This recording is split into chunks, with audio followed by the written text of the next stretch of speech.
श्रीमद् भागवत पुराण प्रथम स्कंद नवम अध्याय। आज आपको भगवान विष्णु का मधु केटभ से 5000 वर्ष तक युद्ध करना, विष्णु द्वारा देवी की स्तुति तथा देवी द्वारा मोहित मधु केटभ का विष्णु द्वारा वध, यह कथा आपको सुनाऊंगा। सज्जनों, इस कथा को सुनने से पहले आप इस चैनल को लाइक एंड सब्सक्राइब जरूर कर दें। भगवती माता आपका कल्याण करे। कथा सुनिए।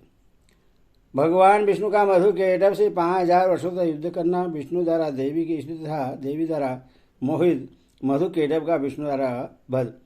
सूर्य बोले, हे मुनिजनों, जब जगत गुरु भगवान विष्णु के शरीर से निद्रा देवी निकली, उस समय उनके नेत्र, मुख, नासिका, भुजा, हृदय तथा वह स्थल से निकलकर वे श्रेष्ठ तामसी शक्ति आकाश में स्थित हो गई।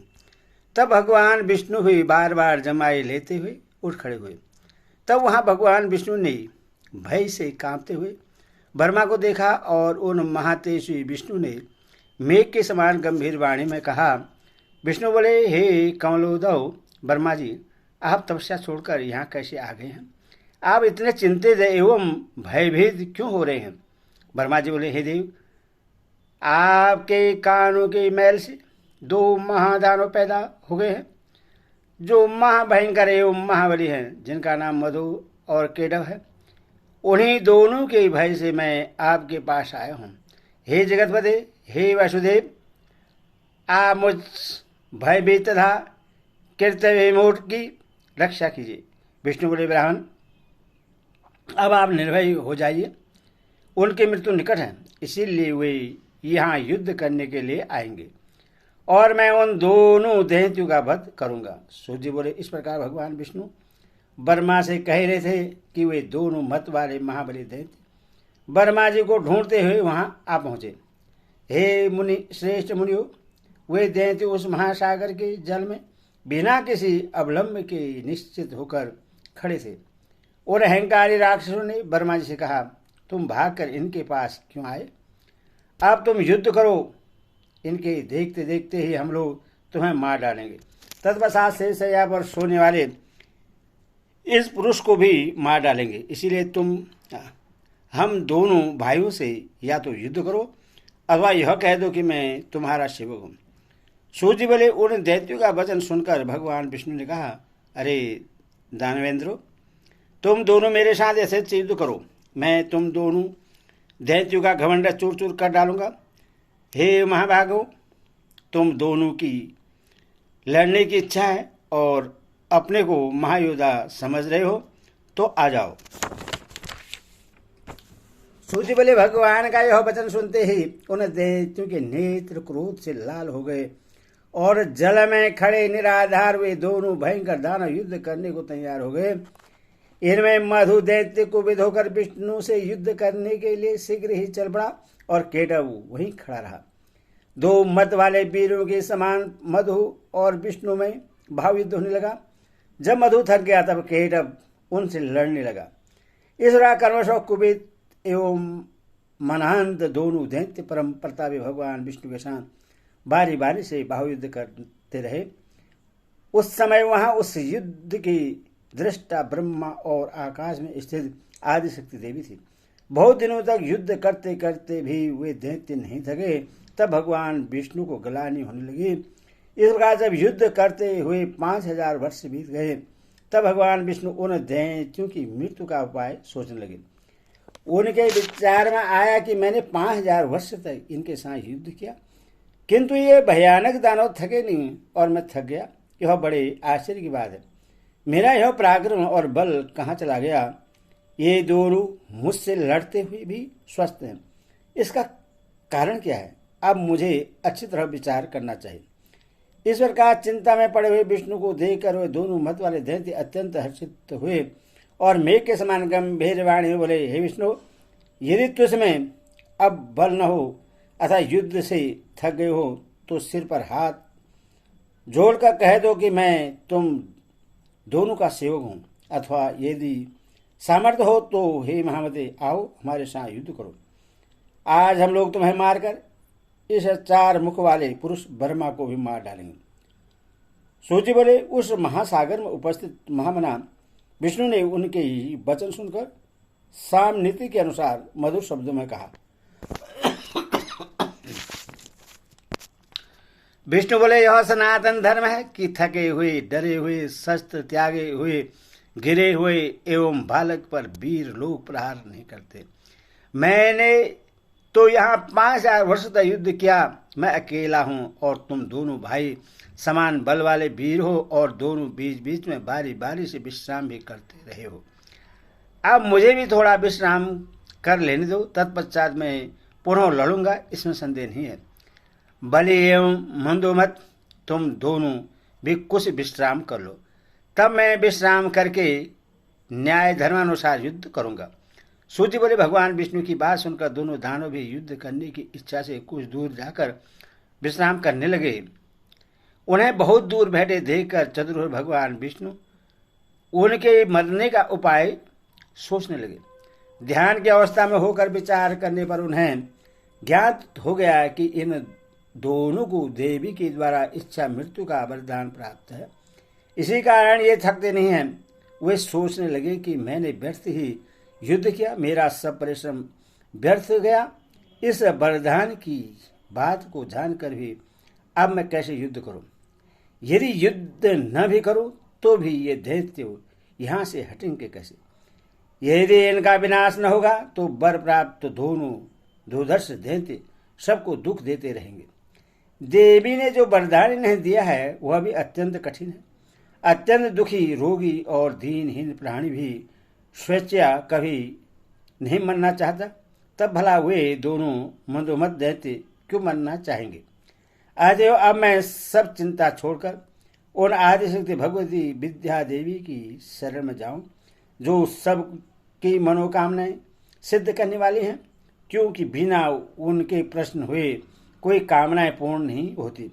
ऐसा मैंने विचार करते भगवान विष्णु ने आकाश में स्थित परम सुंदर स्वरूप वाली योग निद्रा भगवती शिवा को देखा।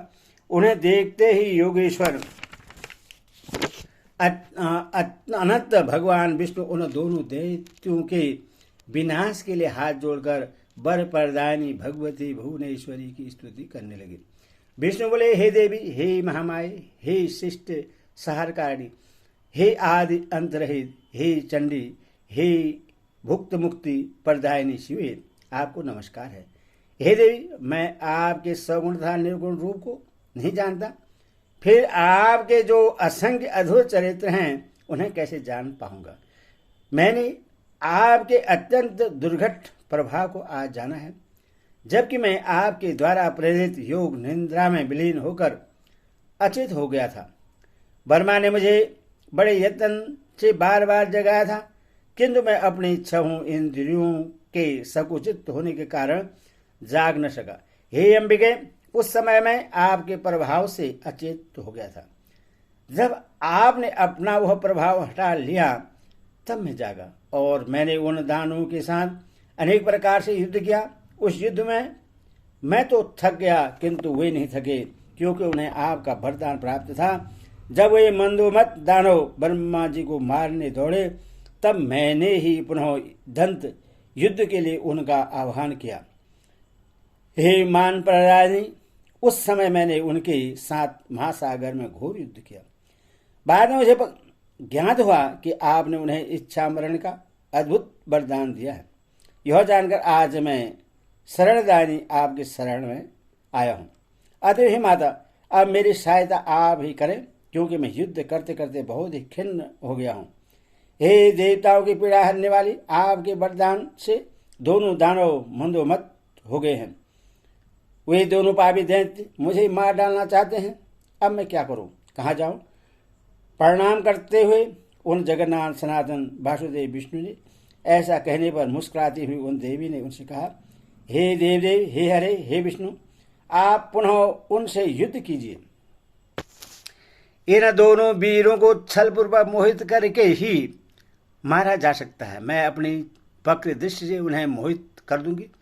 हे नारायण, अपनी माया से जब मैं इन्हें मोहित कर दूंगी, तब आप शीघ्र ही इन दोनों का वध कर डालिएगा। सूर्य बोले, देवी के प्रीति रस से पूर्ण वचनों को सुनकर भगवान विष्णु उस सागर में युद्ध स्थल में आकर खड़े हो गए। तब विष्णु को आते देख वे दोनों युद्ध के अभिलाषी महाबली दैत्य भी वहां आ डटे। भगवान विष्णु को अपने सामने देखकर वे बड़े प्रसन्न हुए और कहने लगे, हे महाकाम, हे चतुर्भुज, ठहरो ठहरो। हार और जीत को पारबंध के अधीन समझकर आप तो हमारे साथ युद्ध करो। बलवान व्यक्ति विजय प्राप्त करता है, किंतु कभी कभी भाग्य व दुर्बल व्यक्ति भी जीत जाता है। आप जैसे महापुरुष को जय या पराजय में हर्ष या शोक कभी नहीं करना चाहिए।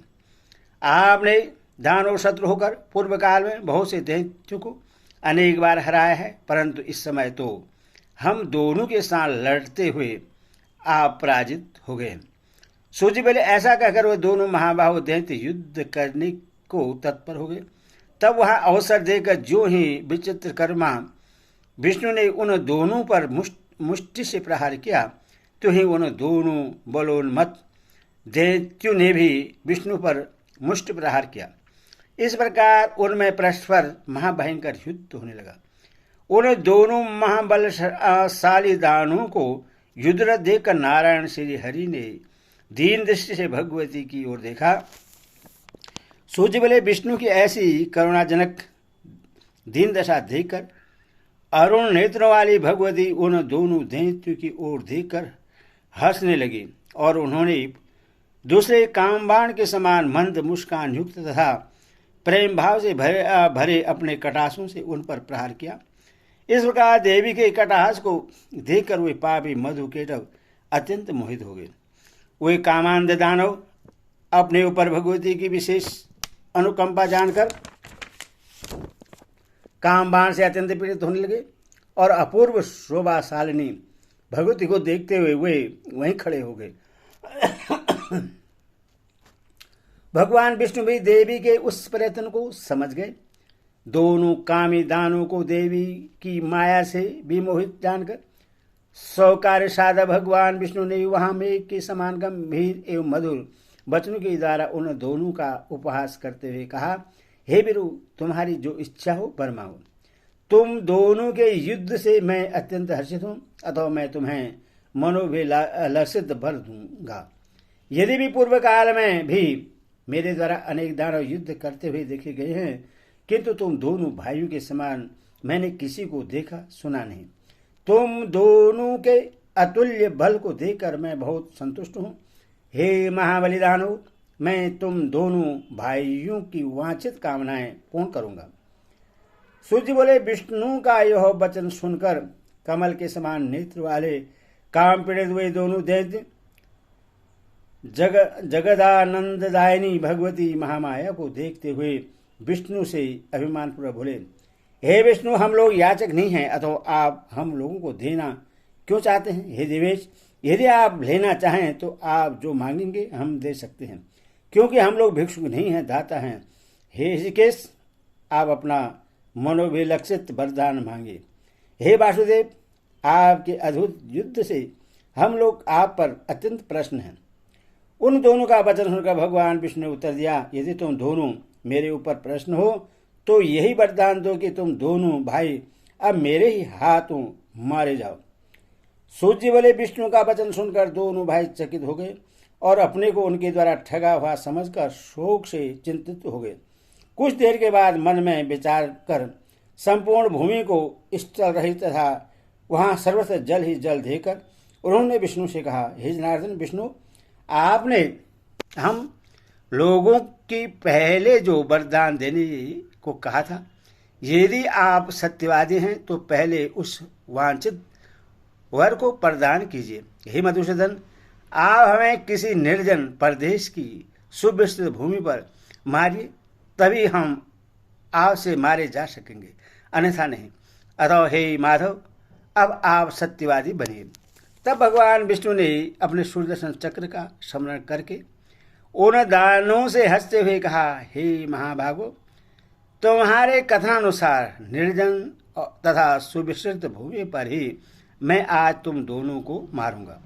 ऐसा कहकर देवताओं के आराध्य भगवान विष्णु ने अपनी दोनों जांघों को सुविस्तृत करके जल के ऊपर ही स्थल दिखा दिया और उनसे कहा, दैत्यो देखो, यहाँ जल नहीं है, पृथ्वी है, अतः यहीं पर तुम दोनों अपना सिर रखो। ऐसा करने से ही आज हम और तुम दोनों सत्यवादी सिद्ध होंगे। उस समय विष्णु का तथ्यपूर्ण वचन सुनकर तथा अपने मन में विचार करके उन दोनों दैत्यों ने अपना शरीर बढ़ाकर 1000 योजन लंबा चौड़ा कर दिया। तब भगवान विष्णु ने भी अपने दोनों जांघों को बढ़ाकर उससे भी द्विगुणित कर दिया। यह देखकर वे दोनों दैत्य बड़े विस्मय में पड़ गए, परंतु अपनी बात सत्य प्रमाणित करने के लिए उन्होंने अपने अपने मस्तक उन अत्यंत अद्भुत जंघे पर रख दिए। उसी समय प्रतापी भगवान विष्णु ने अपने सुदर्शन चक्र से जंघे पर स्थित उनके विशाल सिरों को वेगपूर्वक धड़ से अलग कर दिया। जब वे दोनों दैत्य मधुकेटभ मर गए, तब उन्हीं की मेद चर्बी से संपूर्ण सागर फट गया। हे मुनीश्वरों, तभी से पृथ्वी का नाम मेदिनी पड़ गया है और इसीलिए मृत्तिका भी अभक्ष्य मानी जाने लगी। आप लोगों ने जो प्रश्न किया था उसका ठीक ठीक उत्तर मैंने दे दिया। बुद्धिमान मनुष्य को चाहिए कि वे महामाया महाविद्या की सर्वदा उपासना करते रहे, क्योंकि वे पराशक्ति ही समस्त देव दानों के द्वारा आराध्य है। उनसे बढ़कर कोई दूसरा देवता तीनों लोकों में नहीं है। यह बात सर्वदा सत्य है एवं वेदों तथा शास्त्रों का निष्कर्ष है कि सगुण अथवा निर्गुण रूप में सर्वदा उस पराशक्ति का ही पूजन करते रहना चाहिए। श्रीमद्देवी भागवत महापुराणे अष्टादश शास्त्राणां सहितानां प्रथम स्कंदे हरिकीर्त मधुकेटभ वध निर्वण नाम 9 अध्याय। बोल दुर्गे माता की जय, माता की जय।